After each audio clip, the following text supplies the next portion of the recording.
After you've found some really great candidates, we need to screen them. So, the screening process is the step between finding great applicants and bringing them in for the interview. We want to make sure that these applicants are minimally qualified and we don't see any immediate red flags. A screening interview is typically 15 minutes in length. You're just getting to know basic questions, talking just briefly about the job, and then inviting them to the interview if they meet your standards and if they are still interested in that. That's it. This isn't a formal interview. This is simply screening out that bottom 30 to 40% so that you don't waste time with pointless interviews. To have like a really great screening interview, you really need to train someone on how to ask questions. You can watch our mock interviews, training on how to overcome the objections, which we also have videos on. And this is a relationship building activity. So if you're going to be tasking this to someone else in the company and it's not the business owner, then we recommend taking notes, using a scoring system that we'll discuss, and being able to really make that handoff super seamless. So when you're screening, we don't want to ask the same questions in the 15 minutes and then ask all the same questions again in the regular interview, because it just creates a lack of professionalism and a waste of time for both your part and the candidate's part. We want this a seamless process that's efficient and effective. With the screening process, the first question that I like to ask after we're like, hey, how are you? Great. We reviewed your resume. We're super interested in you. We'd like to take this few minutes to get to know you. We want to sound like really excited and pumped about them. And everyone loves that. It just strokes their ego. They're like, oh, wow, they reviewed my resume. They know something about me. And I wouldn't be surprised if when you're calling them, it's like, hey, this is Jessica from the roofing company, that they may not immediately recognize who the number is. If you can schedule ahead of time and say, we're going to call you 5:30 on Tuesday, they expect your call, this is way better. But sometimes you don't always get that response. So I wouldn't immediately be offended if they don't remember even applying for the job, because right now we're in such a competitive market that I'm sure that they probably had 3 other interviews that week. And that's okay. So don't take that personally, but you want to start building that warm introduction with the applicant as soon as they get on the phone. Hey, this is Jessica from the roofing company. I'd love to talk to you about your application for the sales representative position. Do you have 15 minutes that we can talk? If they don't, you can reschedule. If they do, then you can proceed. And you can start by asking questions. Can you tell me about your work history? So we want to ask this, one, to see if they've had, relevant job experience. Not everybody puts all the jobs on the resume. And two, if they've been job hopping, they've been at one job for 3 months, another job for 4 or 5 months. We can be a little bit leery of that because we can assume that there isn't a lot of consistency with their work history. So why would it be consistent with us? Or you can bring this up, like, I've noticed you had quite a few jobs, and you can ask questions about that. Did you move? Was there a reason that you moved around? And maybe there was an illness in the family or they went back to school. So digging into anything that looks suspicious with their work history. And you can also, if they've had door-to-door sales experience or any type of home service experience, get to know more information about what that is. Asking what reasons do you have that you're leaving your most recent job? Why are you leaving? What's going on?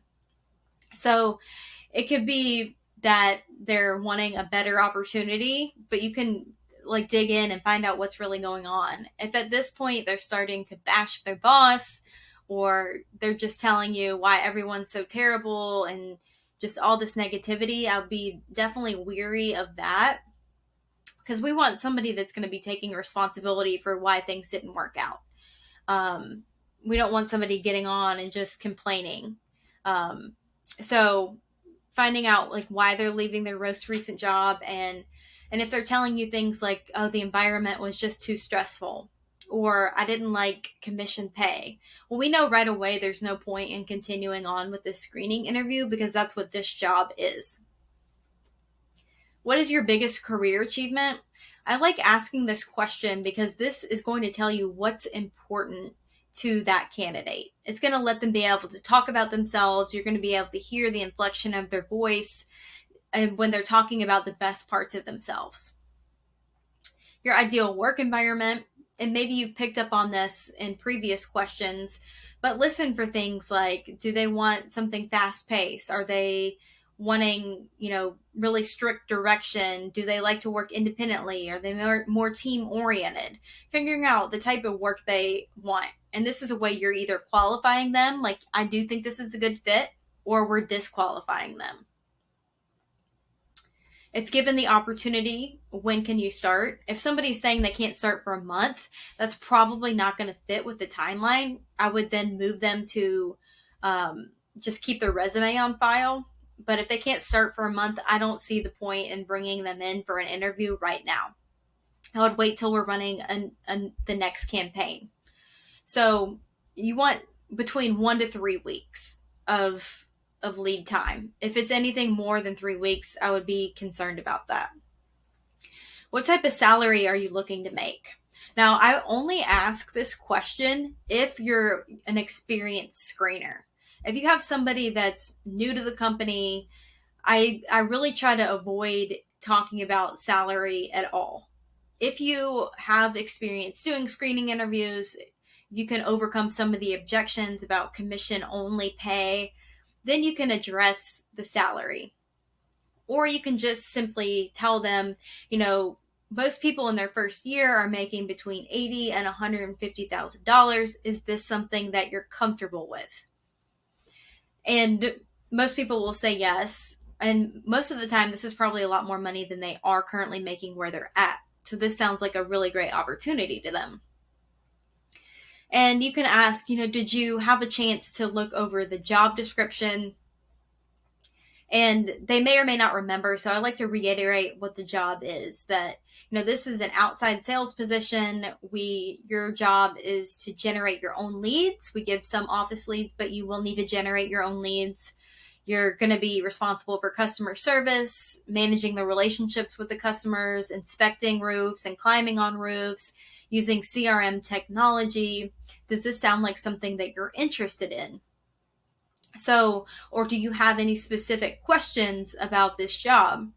At this point, if they are engaged, then they should ask specific questions. Tell me more. Engaged people want to know more. It's not just going to be like a yes or a no answer at this point if they really are interested in the job. Or you can even do follow-up questions like, does this sound like something that you can do? Is climbing on roofs something you're comfortable with? And the more experience you have at overcoming these objections, the deeper I would dig.